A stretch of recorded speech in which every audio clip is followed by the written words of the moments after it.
Hey guys, good morning. Apologies for not being able to make it in person today. I had a flat tire and I'm not able to get it into the shop until Wednesday. Um, Apparently, we were having issues with the Zoom link that was provided to me by the IT department at the UU. For whatever reason, me being the host, I can't access it, so I was not able to get on that Zoom meeting with you. We shouldn't have that problem next week, but today, anyway, we're gonna talk about the first emanation on the Tree of Life, top to bottom. It is the crown, Keter, uh, otherwise in our system known as Neptune, and religion and spirituality. So let's get to it. First of all, let's just refresh our memories. Last time we talked about this, we kind of went over every single one, just rehashing exactly what happened here. So we aim to develop the one true faith in Neptune or at the crown or at the top here. We can even call it the head of the tree of life, right? So we integrate all spiritual paths across the world, past, present, and future, into a singular thread of wisdom that we can readily follow all the way into the soul of the other, the ineffable, that of which we will never know, but is still reflected in your own being as that of which is universally true. We read up on the scriptures of all major world religions and seek an interpretation of our own based on our own existence, experience, and expression. We congregate with like minded people who are willing to vouch for our own faith in the same way we're willing to vouch for theirs. We live out our lives adhering to the promise of love, the life of the truth, and the substantiation of our faith. We move from me to we and from self to other. So, some essentials and fundamentals here include various categories that we're going to be seeing for every single sphere. And the very first category here is the archangel. There's a ruling archangel, and their name is Metatron. So, they're the highest that you'll ever get on the Tree of Life. They're traditionally associated with Keter. They used to be the prophet Enoch, but allegedly, or so the story goes, they rose to become Metatron after death.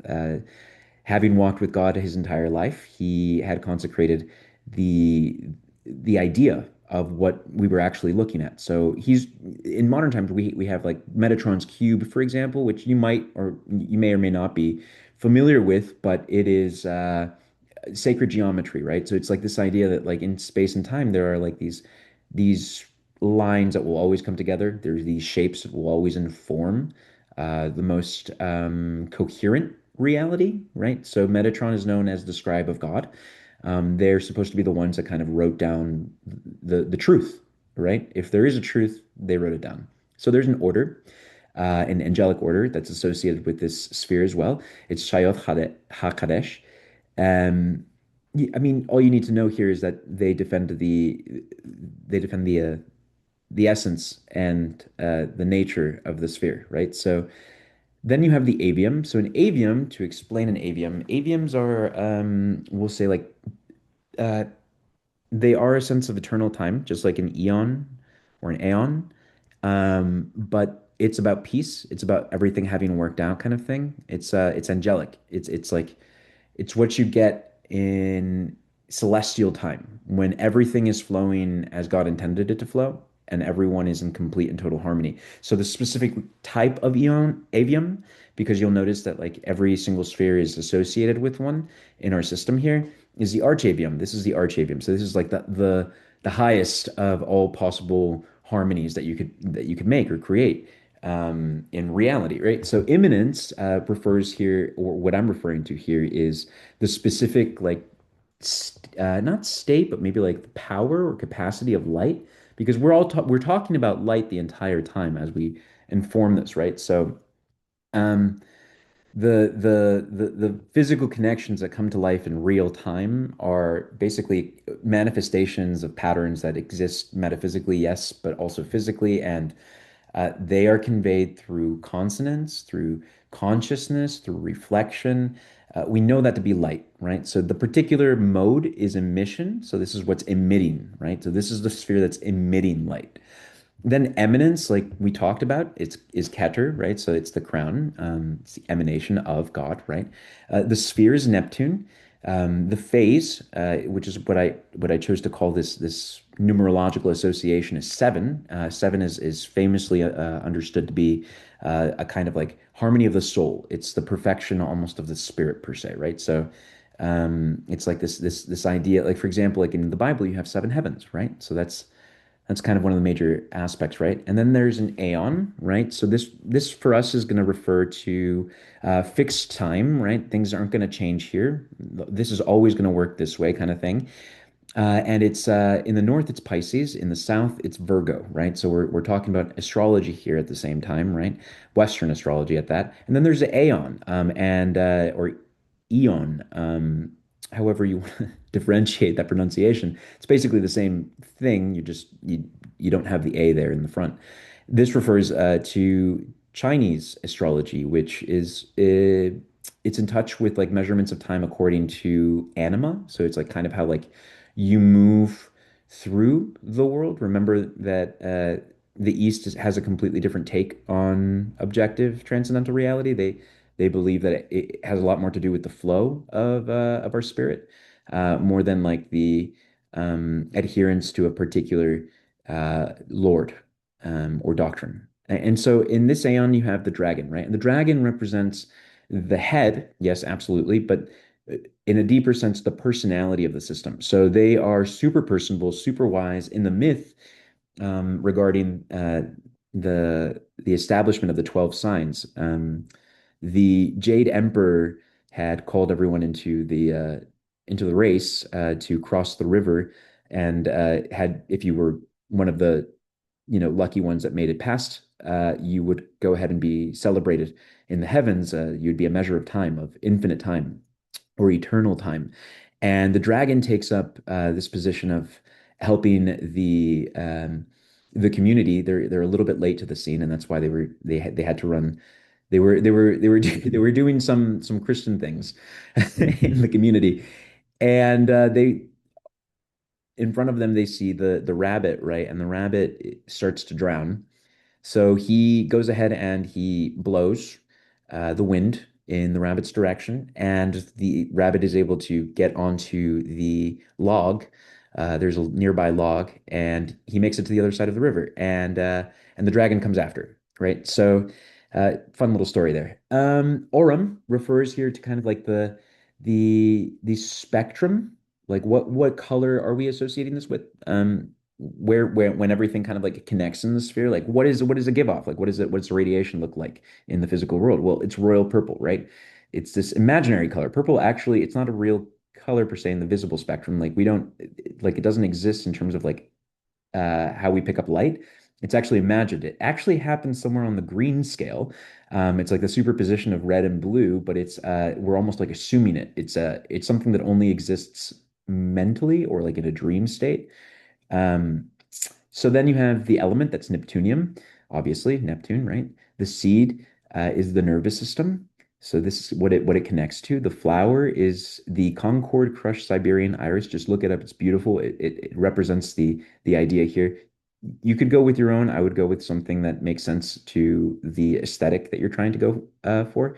The others are pretty much stationed according to the personalities of the categories. There's a fruit here associated as well. You'll notice that with the other spheres, there will be different kinds of fruits. All of them will be hallucinogenic. This is the only one that comes naturally. So this is and this was really important, right? Like the holiest, the highest you could ever get kind of thing is your own body. It's your own nature, and it's natural DMT. I call it drip, right? So it's this idea that when you go ahead and you take that last breath, I don't know how many of you have read The Spirit Molecule, but um, you release all of this DMT. It's the molecule. It's stored in your pineal gland, your third eye, and you release it into your entire system. What that does is crystallize the information and basically uh, pushes it into another dimension or another realm where those parts connect and actually form like a greater whole. It allows for understanding and for movement into the other side or the hereafter. So then the tree, you could kind of go for some whatever you'd like there as well. I chose the white birch. And we're going to talk about it a little bit later, but it is the holy tree of Russia, or is like the holiest tree of Russia. The animal's a black panther. So the panther here refers to a jaguar, and they are known to be the masters of the dream world. They are the dream walkers, if you will. They have conquered the dream. Unlike, say, the lion or the tiger, who fulfill different aspects of, we'll say, um, the celestial story, right? The Black Panther is very much there in the depths of the waters, but not just any waters, like the jungle, right? So they're very much there. Um, the tribe is Levi, they're a priestly class. The apostle is John, the beloved.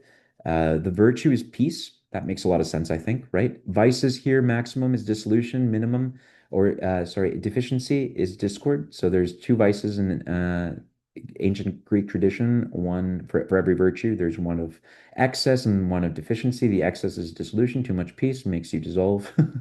Too little, it creates discord, right? And the stone here is amethyst, right? Going with the purple theme. All right.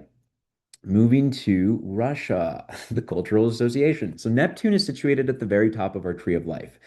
Remember, this is just a meta system. You don't have to accept anything I'm saying here as the fact. I'm just conveying an association, right? So, true north is the objective highest point on planet Earth. The greatest power in the north, objectively, is Russia. We think of great powers as a combination of every element on the tree of life. If you ask ChatGPT, for example, which nation state is the greatest power in the north, north of China and the USA, the great the greatest powers of the East and the West, respectively, you get Russia as an answer. Russia is primarily a Christian nation like the United States. However, its roots, like ours, cover vast pagan traditions. I found there is probably a corresponding Slavic deity for this sphere. Only God knows who's fit to patron it, however. Um, I'm pretty sure Eric Landstrom might have a better idea. He does, after all, lead the pagan studies group. So it would be good to have a conversation with him about it. All right, so ancestral spirituality.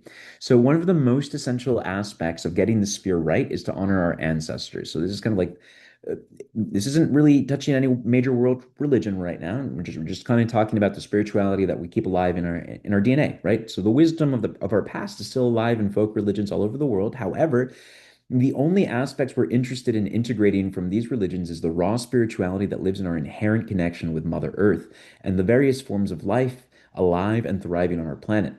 There was this inherent connection in the past to the flow of time as seasons evolved and years went on to bear fruits that were entirely alive and thriving in the heavens. We ritualized our relationship to Earth and went through rites of passages so that we could live out the elements of our world as an extension of our being. Eventually, we invented timekeeping systems and discovered the objective relationship between all kinds of life and Earth and our own physiology and our anatomy, right? So, and as the agricultural revolution comes in, then when we industrialize and things change, right? So, and in comes the first of the major world religions, still alive, and it's animism. It's the idea that everything is alive in our world. It's not just the plants and the animals, but the crystals, the stones, the rivers, the forests, the mountains, and so on. The faith is echoed in the Aboriginals of Australia, where all is considered a part of dream time. In the dream of the endless, we find a way to connect with all aspects of our being and find our becoming in the people with whom we exchange. Proper adherence to this faith is absolute diffidence to all beings, giving them names, finding a way of relating to them as they were meant to be related. More than respect, it's about bringing them into your home and revering them. The kami of the Shinto faith in Japan is another famous example of this particular faith. And when I say revering them, it's really important that we understand that I'm not saying we're placing them above us, not an animism. It's about making them part of our family. It's about treating them with the same respect we would want to be treated. Very Christian in that sense, which is kind of like fundamental, right? But this is really the first major religion that comes up from our ancestral spirituality and one that is still substantially alive in the world today. So then there's Hinduism, right? So Hinduism argues that the systemic understanding of the universe can be boiled down to our devotion to the absolute whole. They propose that you may engage in devotion with objective transcendental reality through four different types of yoga, all of which are fascinating and can be applied to literally any faith. You actually only need one. It'd be cool to look that up on your own if you are curious and you don't know about it. Very, very fun stuff. I mean, there's just you'd be surprised what we're already doing. Most of us are already doing yoga. We haven't really like read up on it. So some major aspects of this faith include the deification of various natural processes. Whereas animism saw the world as something akin to family and friends, many Hindus dedicated their practice to beings who they placed above themselves. Hence the essence of deification, right? So true Hinduism is centered around the characters of Brahman, the breath of life, Krishna, the soul of your being, and Vishnu, the soul of the world. Not quite a trinity, each deity celebrates a different capacity. The Brahman is our capacity for the infinite. Krishna is our capacity for the eternal. Vishnu is our capacity for the absolute. There are fixed stations we embody in our civilization according to the Hindus, the castes, and we reincarnate again and again until we find the right station and fulfill its duties ad eternium, forever and ever and ever. Because that's what we get at the end of time when we are united with Krishna in Krishna Loka, according to the Hindus, right? A theme that comes up later, again in Christianity. So Judaism sets all of this stage up, if you will. So they argue that we are all one family. It's the first of the major Abrahamic religions. They tell us that we all belong to one lineage, and that prior to our incarnation as human beings, we were united with God, the Creator. Moses, the most prominent figure in their account, is renowned for his take on morality. While being the namesake that liberated the Jewish people from perpetual bondage at the hands of the Egyptians, he was also the patriarch who established moral canon. He gave us 10 commandments to walk in the way of the Lord. His contribution was to the rule of law, arguing that we cannot coexist without strict adherence to the way of objective morality. We all had to come to an agreement. There had to be consensus, or we could not move forward.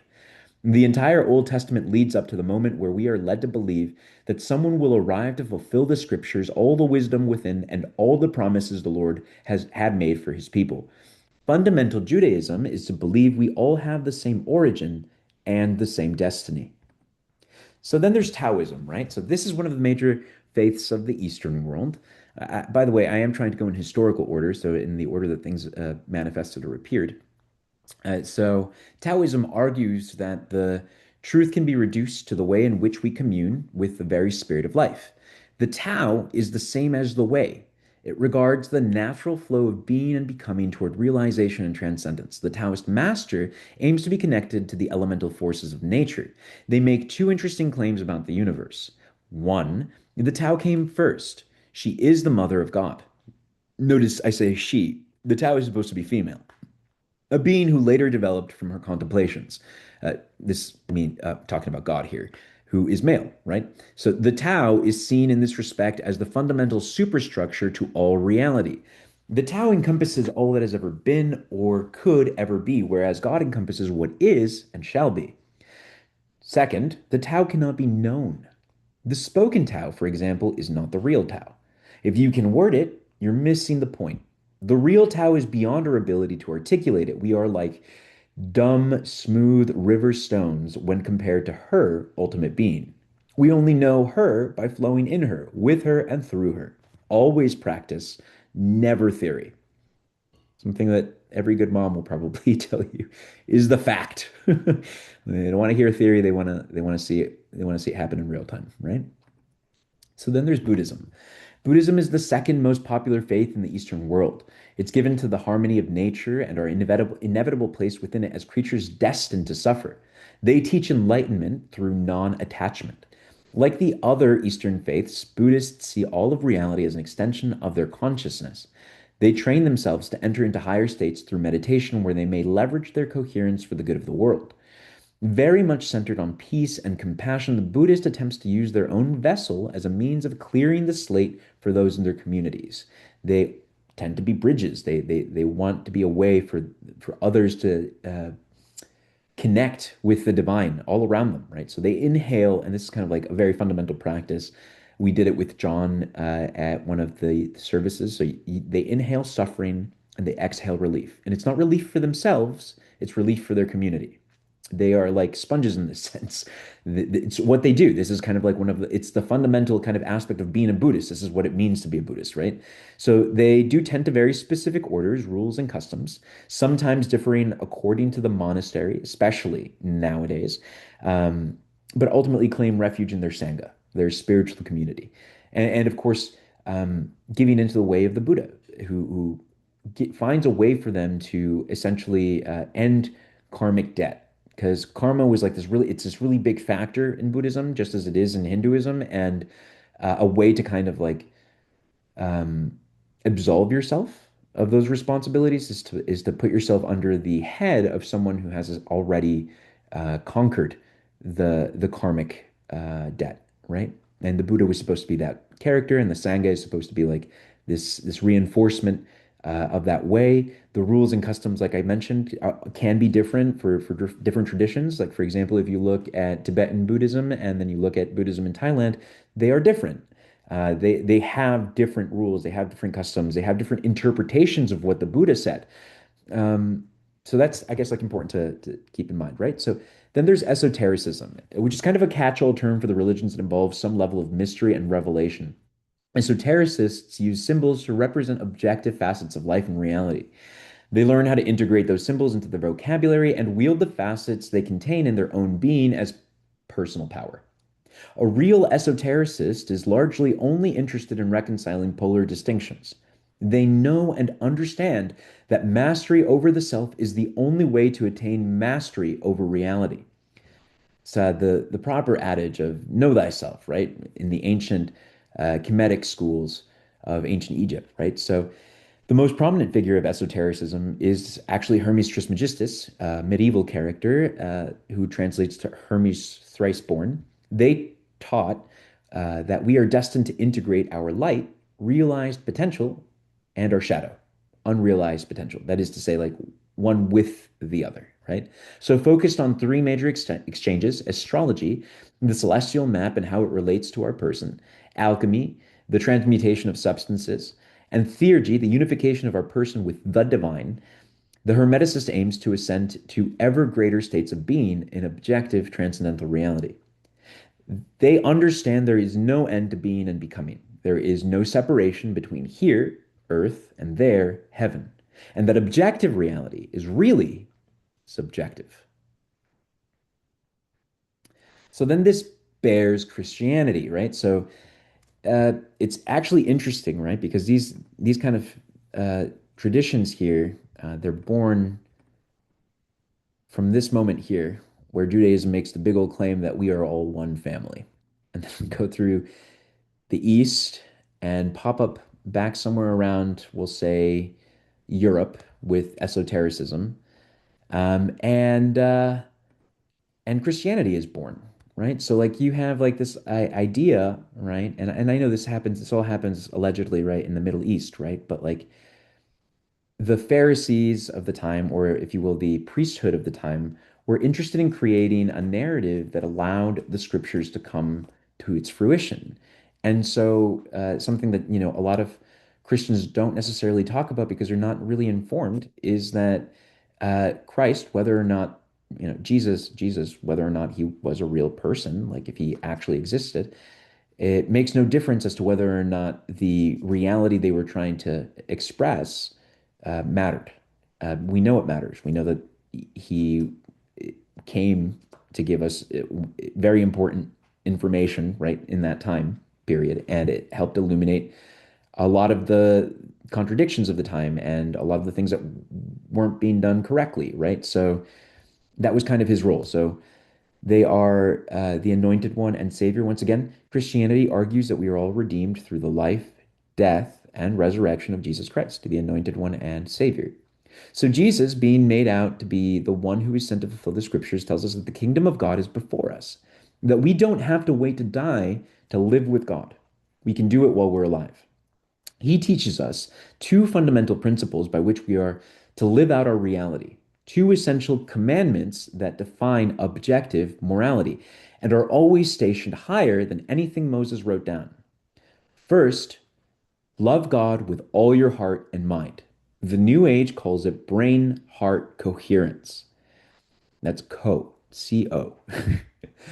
Two is love your neighbor as yourself, which, as you'll see when Islam comes around and it's about to, takes a completely different meaning. You'll find that Christian nationalism in the United States, for example, does not actually capture the heart of what was communicated in Christianity originally because it wasn't about like the leeway. It wasn't about leniency. It wasn't about not holding each other accountable. It was about holding each other accountable. And no one tells you that better than Muhammad, right? So you have Islam, right? The third of the major Abrahamic religions, Islam argues that the events of the Old Testament, the Jews, are true, barring some clarifications. You'll remember if you've ever learned it that Islam comes from Hagar's son, uh, and Judaism comes from what's Sarah, right? Sarah's from Sarah. Um, both of them are Abraham's child, but one was born from a slave, aka Islam, and the other one was born from a free person, the Jew. So they also argue that the New Testament has lost all its intended meaning in the modern age through translation errors and misinterpretations. Another critical distinction is that Jesus is seen as a high prophet, not the Messiah, right? So something I actually didn't write down here, which occurs to me as important, is that Islam is very, very, very clear about the fact that God and us are not on the same level at all. We are slaves to God. I mean, we're literally their slave. Like, they're so far above us and beyond us. We can't possibly imagine what it would be like to be in anywhere close or near them, right? So that's like the fundamental idea, right? We serve God. And how do we serve God? By serving each other through their, we'll say their rule, right? Like their way. That's kind of like one of the more fundamental aspects I didn't mention here, but also, so they propose one fundamental correction to Christianity. Muhammad argues that God is not a trinity. God is one. And this is huge. This is like the major thing of Islam, right? It's the idea that God is made up of three distinct entities is patently false because God is not sick. Only those who disassociate from their true nature never develop external personalities to their own. Muhammad also gives us a wonderful addition to the moral developments of the Abrahamic faiths, and here it is coming up, Sharia law. He argues that all evil must be paid tick for tack, one for one. Should we fail in this endeavor, we will never attain accountability in our community, and we will never manage a way of straightening our paths toward the inevitable evolution and enlightenment of our species. Why? Simple. Because problems that aren't addressed and resolved persist. Then there's humanism, the final of all of the major world religions that we're going to cover here. I mean, surely there's like Sikhism, and then there's Jainism, and there's like subtypes, right? There's the Baha'i faith, for example, as well, and Unitarian Universalists, which really kind of fall under humanism. Um, we're not going to talk about the minor faiths. We're just talking about the major world religions. And in this one, which we would need to incorporate or really understand the one true faith, reveals the universal thread of wisdom made apparent thus far, right? And is something important to note is that a lot of people in the world don't necessarily fall under a specific faith group. They sometimes identify as atheist, agnostic, um, deist. There's a lot of different ways to look at it, right? But ultimately, they do kind of fall under humanism, right? So even if it's secular humanism, right? They do fall under this, at least that, right? Right. So not surprisingly, it has nothing to do with God.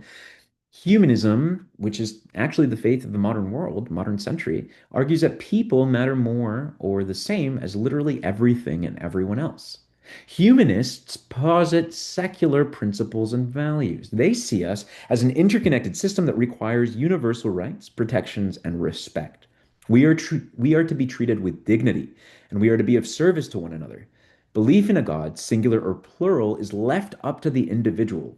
They won't impose any of their fantastic ideations of a supreme creator in a realm beyond our comprehension, but they will say that if you choose to believe in one, You must pay others the same courtesy that they're paying you. Lastly, they believe that science and innovation will pave the way to a future that works for everyone. Unlike any of the other faiths we've mentioned, humanists are profoundly optimistic about what we can accomplish together, seeing the end state of all of our affairs in this world as some kind of utopia. They make their way into the prototype of what will become a one world faith years from now, maybe in 3 or 4 generations. So, lastly, you have here New Age philosophy, which big on the philosophy, right? We had the spirituality, which started this presentation, and now we wrap it up with the philosophy. We're not saying it's spirituality. We're not saying it's religion. We're saying it's a way of thinking about the world. It's a framework that we can use to associate um, like reality. Like how is it that we bring it together in our own mind, in our own heart, right? Not necessarily like how we worship, but just how we think about it.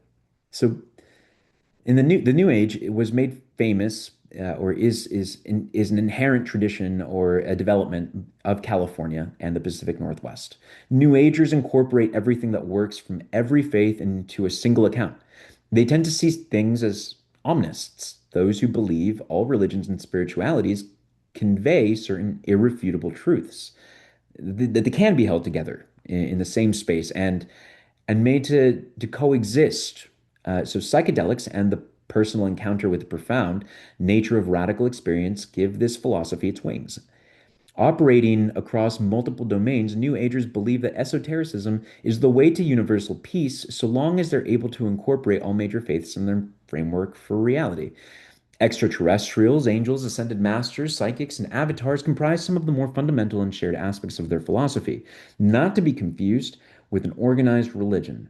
New Agers work independently. Sure, there are congregations of them in various communities, but the religious aspect is left up to the individual, not the collective or larger society. Like the closest thing that you might find to like that, to this, to like a New Age congregation in our county is probably the UU, right? So it's a Unitarian Universalist, not necessarily the UUFBR, but just like the Unitarian Universalists, right? So like the way that you guys do service, that we do service, right, has a lot to do with like this more secular approach, but also like exploring the different connections that exist out there, right? So when it comes to envisioning the power of our being, we discover it's our capacity to imagine the impossible. The sky is the limit. We have the right to see things as we are most justified in seeing them. No one has the right to tell us how to believe, but everyone has the right to believe whatever they deem to be appropriate or correct. It's your life. You define your reality, right? So that's it. That's the end. And in case you guys don't know who this is, well, you don't need to know who this is. This is a little image here from October Sky, I believe. It's a movie. He's one of my all-time favorite actors. That's all. All right. Well, I hope you all have an incredible weekend and week, right? I will catch you next week, hopefully in person. And if not, over Zoom, we'll hopefully by then have all of our issues fixed, the technical issues. Um, Thank you so much for watching. And yeah, have an epic day. Take care. Bye.